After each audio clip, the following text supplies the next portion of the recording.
Did you notice this tablet that was left at Jesus' campsite? And did you realize that this could be a piece that ties the entire episode together? You see, in episode 3 of season 1 of The Chosen, Jesus spends a significant period of time with children from the Capernaum community. But his interactions with these children are more than sweet moments of encouragement. Something significant is happening. And in many ways, it's the tablet that ties it all together. Want to know how? Well, then join me for this episode of The Chosen Explained. Now, before we start, if you're interested in learning more insights that will help you to understand the Bible more clearly and see it with an entirely new set of eyes, then make sure to click the link above and down in the description where you can download a free book I wrote called 10 Words That Will Change the Way You Read the Bible. It's a quick but powerful read that will teach you a whole lot in just a short period of time. Just like this video. Speaking of, let's dive in. So as the episode begins, we're immediately led to wonder, why is Jesus living alone in the woods? And one of the important things to remember here is that, as far as we can tell from Scripture, this is about the point at which Jesus is beginning his 3-year ministry as a rabbi. Over and over again in the Bible, we see the disciples refer to Jesus as rabbi, especially in John's Gospel. A rabbi was a Jewish teacher who instructed people in the Torah. And rabbis lived a very unique lifestyle, which we see Jesus practicing throughout the Gospels. Rabbis would have disciples, students who studied under them. They would travel from town to teach. And one of the truly unique things about rabbis, compared to most religious leaders today, is that they weren't paid. They had benefactors who would support their ministry. They relied on the hospitality of others. And sometimes they would even practice another trade to support their needs. Which is exactly what we see Jesus doing here. He's crafting things to sell. He's using his skills as a carpenter that he learned as a child to support himself. And as we said in the last video, it was traditional for young boys to follow in the footsteps of their father when it came to trades. If your father was a fisherman, you'd become a fisherman. If your father was a farmer, you'd become a farmer. And in the case of Jesus, since his father was a carpenter, so is he. Matthew's gospel records a crowd saying, "Isn't this the carpenter's son? Isn't his mother's name Mary? And aren't his brothers James, Joseph, Simon, and Judas?" Now, the word for carpenter here has a much broader meaning than simply someone who works with wood. The Greek word is tekton, and a tekton is a craftsman who works with wood, stone, and other materials. And given the incredible lack of trees in Israel and the incredible abundance of stone, Jesus wouldn't have just made items like this and this. He'd have had the ability to make things like this and this and this. But Jesus' trade also tells us a few other things about him. First, it tells us that he hasn't gone through traditional rabbi training. In our last video, we talked about how in the Jewish education system, young boys who didn't have what it took to become students of the Torah would go into the family trade. Well, as we've seen, Jesus knows his father's trade. But in addition to that, Scripture tells us this: the people were surprised when they heard him. How does he know so much when he hasn't been trained, they asked. So clearly he hasn't studied under another rabbi. He hasn't gone through Beit Talmud or Beit Midrash. As far as we know, he's focused primarily on learning his father's trade. But the other thing Jesus' trade and workmanship tell us is that he hasn't truly begun his ministry yet. He's called a few people to be his disciples, but it doesn't seem like anything major. He's still staying close to Capernaum rather than setting out to teach in various towns throughout the region. And as we've seen, he's working for his living. At the time of Jesus, rabbis wouldn't get paid for the work that they did as rabbis. Instead, they would rely upon the support and generosity of others. But here, Jesus is providing for himself. He later tells the kids that he's building things and trades them for food and other items. So he obviously isn't being supported by someone, either residing in their home or using their contributions to provide for his own shelter. Right? He's in waiting. And yet, this is also what makes our next moment in this episode so special. Because before he set out to tell the world about the kingdom that he's bringing to earth, he tells children. And this is significant for reasons other than what you might think. You see, today, at least in American culture, children are elevated in society. Right? Parents will structure their entire lives around their children. We prize a child's innocence. But people in the first century just didn't think like that. Children had no status in society at the time of Jesus. They were very low on the social ladder, which makes an interaction like this one between Jesus and children before his ministry even truly begins, so significant. As far as the show is concerned, these are the first to truly hear about what Jesus has come to do. It reminds us of a moment in Mark's gospel where Jesus says, "Whoever welcomes one of the young children such as these in my name welcomes me." In that verse, Jesus is saying that children are his representatives, right? That's what it meant to be welcomed in someone's name back then. So essentially, Jesus is saying, when you see children, when you see these people of no standing, this is who I want to represent me, right? And to have that here in this episode, what a powerful way to launch Jesus' ministry. The first people to hear Jesus' message are those that most of society would have said were least worthy to hear it. And yet soon after Jesus meets these children, we see why they are such an ideal choice. As Jesus observes the children, he notices them praying, right? It's obvious that this fills him with incredible joy. But what's important to notice here is that it's not simply the fact that the children are praying that brings Jesus such joy. It's what they're praying. You see, the children are praying a prayer called the Shema. This was the most important of all Jewish prayers. It would have been one of the first prayers that children learned, right? They would have prayed it twice every single day. And much of the reason for that is because Scripture commanded it. Deuteronomy 6 says, "Hear, O Israel, the Lord our God, the Lord is one. Love the Lord your God with all your heart and with all your soul and with all your strength.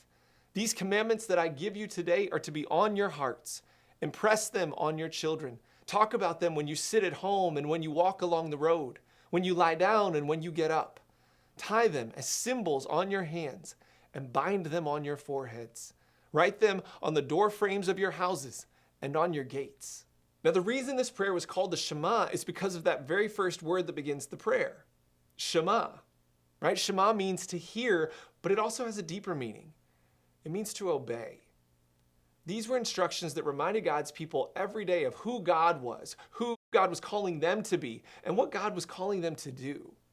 And from Scripture, we know how important this passage was to Jesus. When asked to share the greatest commandment, he begins with the Shema.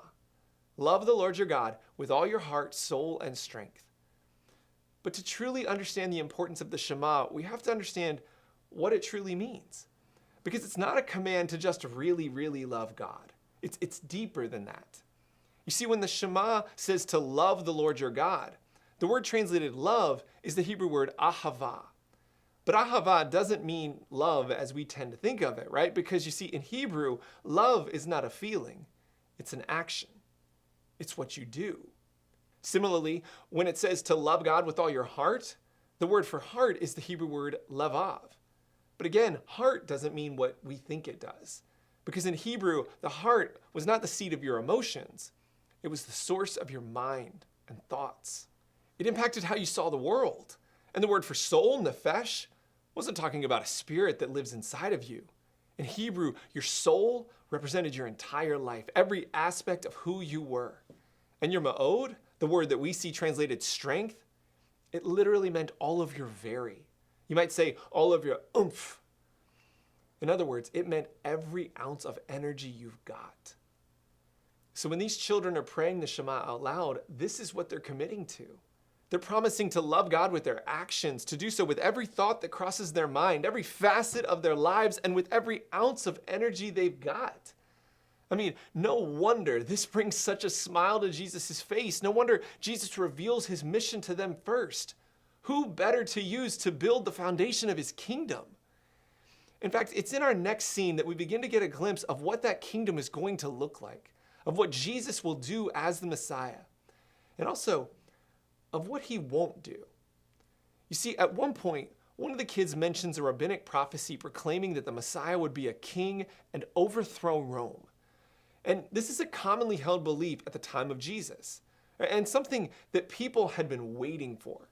For hundreds of years, people had been waiting for a great military leader to come in and save them. And there are a lot of reasons that they came to this conclusion. One was because the Messiah was supposed to come from the line of David. And since David was a king and a great warrior, they expected the Messiah to be the same. But second, this expectation also had to do a lot with what people wanted to be saved from. You see, for hundreds of years, the Israelite people had been oppressed by one nation after another after another. The Assyrians, Persians, Babylonians, and now the Romans, right? Just to name a few. They'd been removed from their land, taken captive. And even when they were able to return to their land, they still ended up being oppressed and controlled by whatever nation was in charge. So it would only make sense that they would expect someone who could come in and kick the oppressors out, restore God's land to God's people. I mean, why would it happen any other way? And so in the end, it didn't matter who showed up. The people knew what they were looking for. And sometimes this got them into incredible trouble. Right? In the years leading up to and following Jesus, many men claimed to be the Messiah. Men like Theudas, Judas of Galilee, or Simon of Perea. They led uprisings against Rome. They brought people together to fight. And in the end, not only did they end up dying, they caused a lot of other people to die alongside them. And this helps us to see something that's easy to miss in the Gospels, which is that there was a general tone of revolution at that time. People were hungry for this. So when Jesus says, "Blessed are the peacemakers," or "turn the other cheek," or "pray for those who persecute you," right, this is a shock to people. He's not the Messiah that other rabbis are talking about. He's not the kind of king that people are expecting. The salvation he's bringing isn't just for a select group of people in one location at one time in history. He's coming so that God's kingdom might reign on earth, so that the whole world and every one of our lives will be transformed. And he's going to do so not by taking lives, but by sacrificing his own. He is not who the people expect. His salvation will not come as they expect. And as we'll see, even with these children, his followers will not be what people expect. You see, in our final clip, there's a moment in the midst of a conversation about the Messiah where a young girl gives a response and Jesus points out how she knows the right answer even though she doesn't go to Torah class. And this is such a great moment, right? I love how strong this little girl is, how she is the one with the answers to Jesus' question. But it might surprise some that Jesus is even teaching girls. Right? Most of the time when people talk about Jesus' culture, it's assumed that women really didn't have a significant role. For instance, there was a place in the temple that it appears that women couldn't go beyond, but men could. Or we look at the 12 disciples whose names are listed in Scripture and we notice that they're all men. Right? Or we see that there were no women who served as high priest. I mean, the list goes on. But this doesn't mean that women didn't play a significant role in religious life. In fact, they were more involved than you might realize. At the time of Jesus, there was no segregation of men and women in synagogues. Right? Women could even be counted as part of the 10 persons required for certain prayers to be spoken. Women participated in religious debates, and if you look closely, Jesus was surrounded by women. When Jesus is at the home of Mary and Martha in Luke's gospel, Martha may be in the kitchen preparing things, but Mary is sitting at Jesus' feet, which means that she's a student. And that's because women weren't just casual observers or relegated to the kitchen. In fact, Jesus chastises Martha for focusing on work rather than being with him, because women were absolutely included in religious conversation and debate, which is why I think this scene is so important. I mean, I have daughters and I'm amazed by how they understand Scripture and the Bible in ways that I can't imagine, things I haven't even taught them. We need to empower our daughters to embrace their gifts and find where God is calling them to serve in ministry.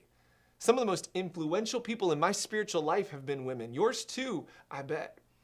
Right? They have gifts and insights that further the gospel and expand God's kingdom. And we have no reason to believe that Jesus thought any differently. Which is why this tablet is so important. Through this tablet, Jesus gives honor and value to this little girl. And he shows us what his disciples will look like. They don't have to be adults or even men. They don't have to be wealthy or powerful or warriors. Because Jesus isn't the kind of Messiah that people are expecting. His priorities are different. He's looking for the humble and the eager. Those who want to build his kingdom, a kingdom that will repair this world rather than destroy it. He wants people who realize that his mission is bigger than one people or one region or one time period. That he's here to build an eternal kingdom. And he's looking for those who are eternally minded. Those who love the Lord with their heart, soul, and strength, who ahava with their lavav and nefesh and ma'od, and who in the end will love their neighbors as themselves, whoever that neighbor might be. Well, that's it for this episode of The Chosen Explained. Now, before you go, make sure to click the link above and down in the description where you can download my free book called 10 Words That Will Change the Way You Read the Bible. And if you enjoyed this video and you'd like to learn insights from episode 4 of season 1 of The Chosen, then just click this link right here. Thank you so much for watching. Have a great week, and we'll see you next time.